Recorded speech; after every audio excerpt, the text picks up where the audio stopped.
Caros fiéis, chegamos ao quarto e último domingo do Advento e dentro de 5 dias será a grande solenidade do Natal de Nosso Senhor. O Advento é um tempo de preparação, como a Quaresma. Mas, enquanto a Quaresma parece passar mais lentamente, o Advento, pelo contrário, parece passar depressa. Isso não se deve apenas ao tempo de duração, porque, de fato, a Quaresma é objetivamente mais longa que o Advento. Na verdade, o que reforça essa percepção de um tempo que parece não passar é a contrição quaresmal, que torna esse tempo litúrgico mais árduo para a nossa vida espiritual. Então, por mais que o Advento seja um tempo de preparação, ou seja, um tempo de penitência, como a Quaresma, o que alivia a penitência do Advento e diferencia esse tempo do tempo quaresmal são os sentimentos de alegria e de esperança pela vinda do Messias. Esses sentimentos de alegria e de esperança que caracterizam tão bem o Advento e que aliviam a aridez da penitência, muitas vezes servem de pretexto e desculpa para que não haja nenhuma ou quase nenhuma penitência durante um tempo que deveria ser de preparação. E quando chegamos ao quarto domingo do Advento, talvez a nossa consciência nos acuse de que nos preparamos pouco ou que nos preparamos mal para a grande graça da Natividade. Mas o Natal, caros fiéis, o Natal não é apenas a memória, a lembrança do nascimento de Jesus Cristo? De forma alguma. O Natal não é apenas uma memória, uma lembrança de um evento passado. Como a Igreja é a tesoureira dos méritos de Nosso Senhor, então ela dispõe, ela aplica esses méritos ao longo do ano, para configurar-nos, para associar-nos a cada mistério da vida de Jesus Cristo, a fim de atingirmos, como diz São Paulo, o estado do homem perfeito, segundo a estatura própria da plenitude de Cristo. Portanto, a liturgia não faz uma simples memória de eventos passados. Ela atualiza de fato aquele mistério celebrado na medida em que aplica em nossas almas os méritos de Nosso Senhor, na medida em que nos associa ao mistério celebrado. Isso quer dizer que o Natal é sim o nascimento de Jesus Cristo, mas um nascimento místico, o nascimento de Nosso Senhor em nossas almas. No Natal, caros fiéis, a manjedoura é a nossa alma. No Natal, nós seremos associados aos sentimentos, aos afetos, às virtudes que Jesus Cristo manifestou pelo mistério da Santa Infância, especialmente a virtude da humildade. É certo que Jesus Cristo manifestou a humildade ao longo de toda a sua vida terrena, desde o primeiro instante da encarnação. Porém, isso não impede que o mistério da Santa Infância seja um modo particular de manifestar essa virtude. Por causa da extrema dependência que Jesus Cristo exerceu enquanto criança, sob os cuidados da Santíssima Virgem. Ele, a sabedoria eterna e incriada, dependente de uma criatura, a ponto de fazer-se frágil como um feto no ventre da Virgem Maria, e frágil como um bebê sob os seus cuidados durante a sua santa infância. Assim sendo, em todos os ínfimos detalhes desse mistério, o Verbo encarnado não apenas nos alcança a graça de exercermos a humildade pelos méritos da sua santa infância. Mais do que isso, a sua santa infância é para nós o motivo supremo de praticarmos a humildade. Ele mesmo é o nosso modelo, a regra da nossa humildade, bem como das demais virtudes.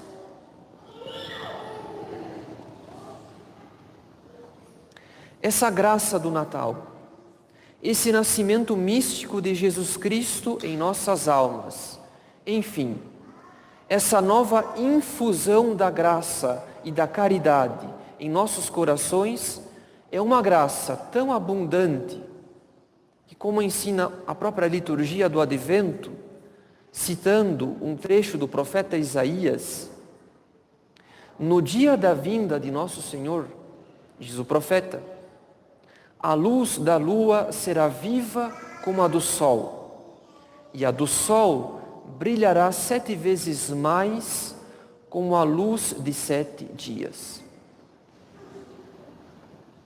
Portanto, caros fiéis, a graça do Natal é uma das maiores graças que a Igreja nos comunica ao longo do ano litúrgico. É uma luz fulgurante que ilumina a nossa inteligência e a convence a respeito do amor extremo de Deus para conosco. Como lemos no Evangelho, Deus amou de tal modo o mundo que lhe deu o seu Filho unigênito, para que todo o que crê nele não pereça, mas tenha a vida eterna.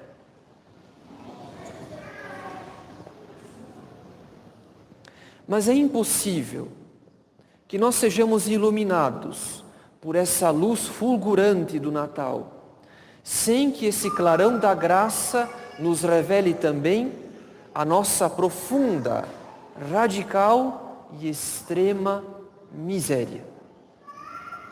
Seja a nossa miséria moral, por causa dos nossos pecados, seja a miséria da nossa condição humana, porque sem Deus nós não somos absolutamente nada. Em outras palavras, a graça do Natal é uma luz fulgurante que, quanto mais nos ilumina a respeito do amor de Deus para conosco, mais nos faz perceber o quanto nós somos miseráveis. Porque mesmo tão necessitados de Deus, nós desprezamos e recusamos o seu amor misericordioso a cada vez que pecamos. Por isso, ouvimos na epístola da missa: o Senhor porá às claras o que se acha escondido nas trevas. Ou seja, a luz fulgurante do Natal abrirá os nossos pobres olhos da cegueira do orgulho e das trevas do pecado.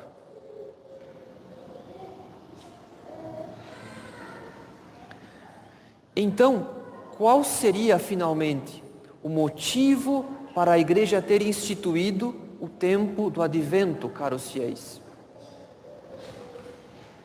O motivo não poderia ser outro senão para preparar-nos a essa grande graça, a essa luz fulgurante do Natal, que é o nascimento místico de Jesus Cristo em nossas almas.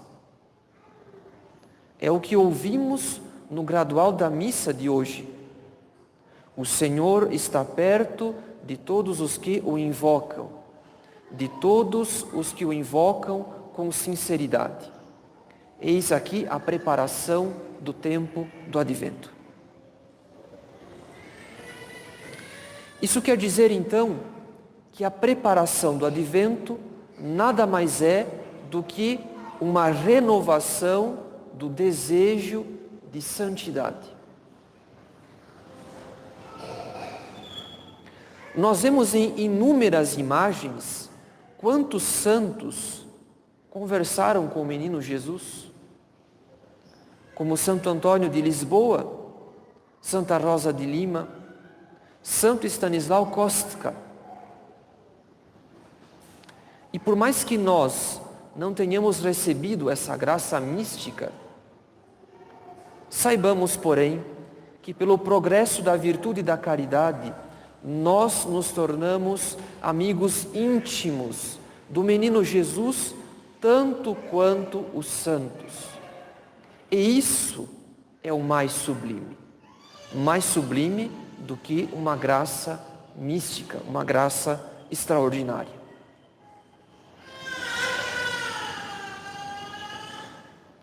Até aqui já sabemos que a luz fulgurante do Natal nos iluminará a respeito do amor extremo de Deus para conosco, assim como da nossa extrema necessidade desse amor misericordioso, porque somos miseráveis. Além disso, sabemos que o tempo do Advento é um tempo para se procurar nosso Senhor, ou seja, para se renovar o desejo de santidade, o desejo de uma amizade mais íntima com o coração de Jesus. Mas o que ainda nos falta perceber, caros fiéis, é que ninguém procura nosso Senhor, ninguém se aproxima do seu divino coração sem, ao mesmo tempo, afastar-se do mundo. Porque não é possível dividir o nosso coração. Quanto mais nos aproximamos de nosso Senhor, mais afastamos o nosso afeto da vaidade do mundo.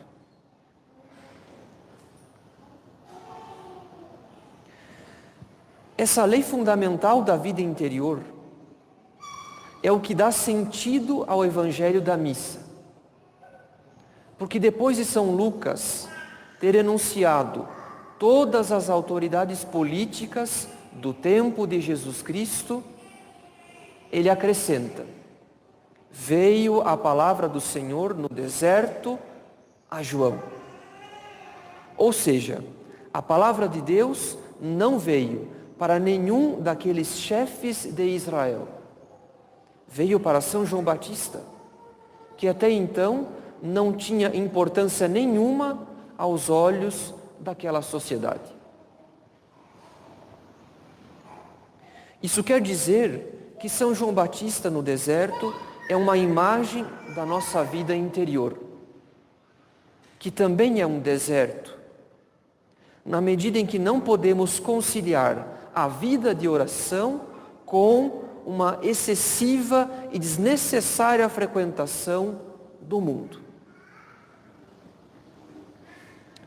Quando nosso Senhor diz, no Sermão da Montanha, quando orares, entra no teu quarto, fecha a porta e ora ao teu Pai em segredo, Santo Agostinho interpreta que fechar a porta significa resistir às seduções dos sentidos, enquanto que entrar no quarto significa entrar em nosso coração.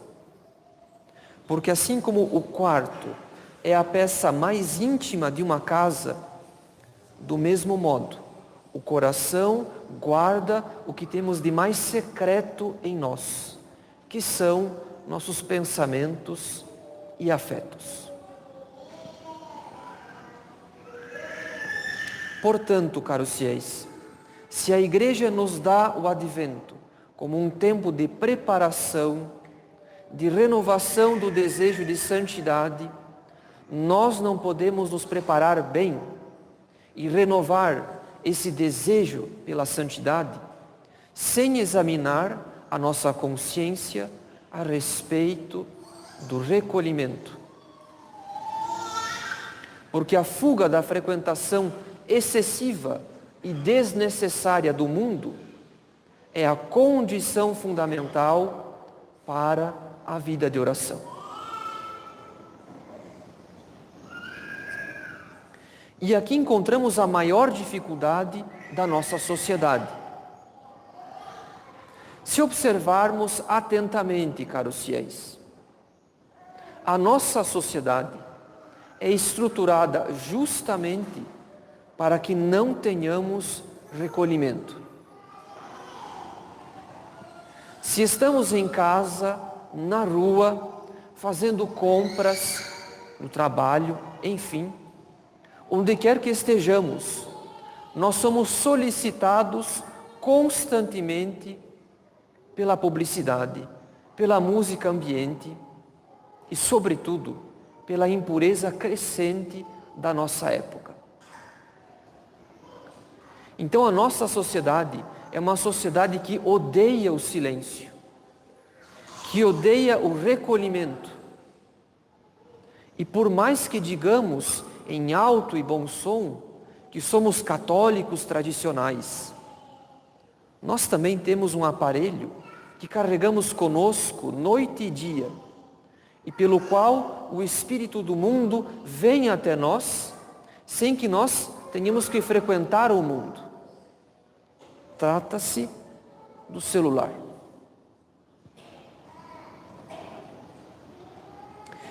Infelizmente, nós somos obrigados a examinar esse ponto com regularidade, porque o uso desordenado do celular, ou mais especificamente das redes sociais, mas também da internet como um todo, enfim, o uso desordenado do celular é um dos maiores obstáculos para a nossa santificação, porque se opõe diametralmente ao recolhimento.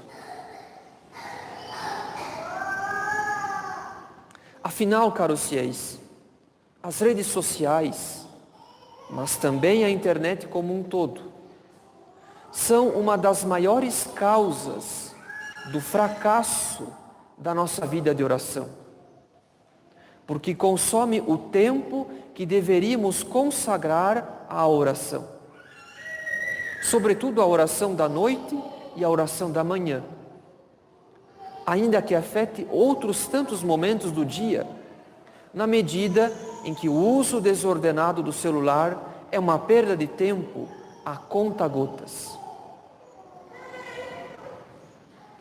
Além disso, como a causa dessa desordem é a hiperestimulação da nossa curiosidade, e há toda uma engenharia das redes sociais nesse sentido.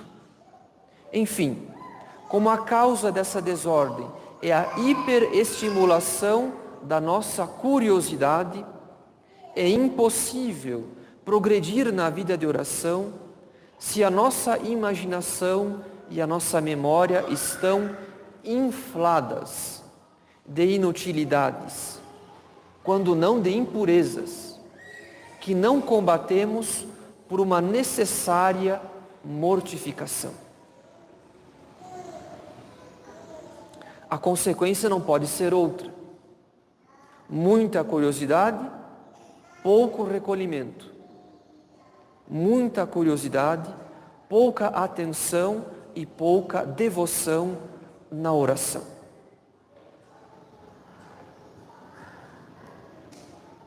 Se não vivemos esse advento como um tempo de preparação, de renovação do desejo de santidade, e se não procuramos corrigir ao longo das semanas do advento as nossas falhas na guarda do recolhimento, temos ainda 5 dias, caros fiéis, e não é pouco, Temos ainda 5 dias de tempo do Advento. É tempo suficiente para corrigirmos nossa falta de mortificação, da curiosidade, a nossa falta de recolhimento, por meio de uma resolução séria que devemos tomar hoje, que ponha limites no uso do celular, para que não estejamos cegos para a luz fulgurante da graça, quando ela brilhar para nós na liturgia do Natal. Em nome do Pai, e do Filho, e do Espírito Santo. Amém.